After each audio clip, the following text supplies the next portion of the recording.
خلاص كده هتسافر يا محمد؟ اعمل ايه بقى؟ غصب عني. انت عارفه ان الدنيا هنا صعبه في الشغل، فقلت اشوف رزقنا بقى بره. ربنا يرزقني برزقكم. انا عارفه ان انت مسافر عشاننا وعشان تعمل لنا كل اللي احنا عايزينه، بس انت هتوحشني قوي. والله انت اكتر. انا كل اللي طالبه منك انك تاخدي بالك كويس قوي منك ومن احمد.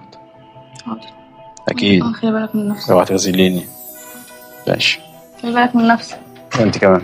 لا اله الا الله محمد رسول الله. والله يا بنتي ده اللي حصل. طب بقول لك ايه، اقفلي دلوقتي عشان الجواز بين سلام.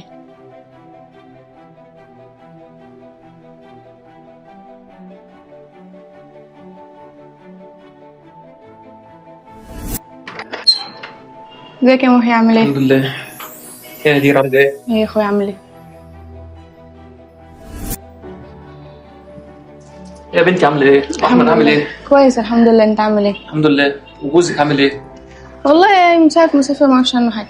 فين الهدايا اللي قلت لي عليها والبرفانات والحاجات اللي انتوا وعدتيني بيها دي؟ ولا في هدايا ولا فلوس ولا برفانات ولا اي حاجه، ولا في اي حاجه عنه خالص. طيب قعدش اي حاجه خالص؟ خالص.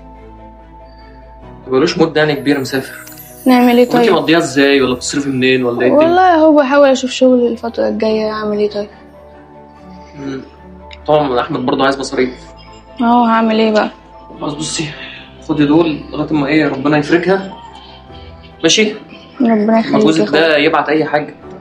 خلاص ماشي. ماشي، ولو عايز اي حاجه برضه بيكلميني، انا اخوكي برضه الكبير. اكيد، اول ما اعمل لك حاجه تشربها بقى. شويه قهوه ايه زياده. حاضر. يلا.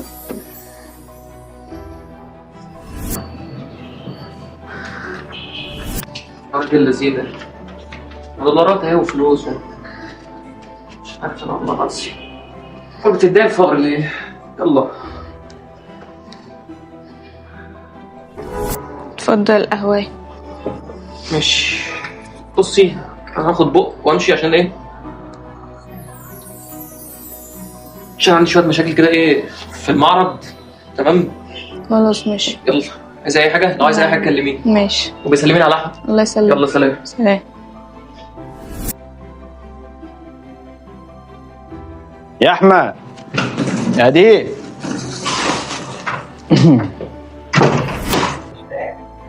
يا احمد. ايه ده؟ بابا عامل ايه؟ يا كبرت يا 10 واد. سنين جاي تعمل ايه؟ انت بقيت اطول مني اهو. تعال امك فين يا جوه تعال اتفضل. انا عندي حواوشي سخن. ايه يا هدير، عامله ايه؟ ايه ده محمد، عامل ايه؟ وحشتني والله. انت أكتر عامله والله. ايه؟ جيت امتى؟ يا نهار ابيض. لسه جاي والله حالا اهوت، بس انا جاي اقعد يومين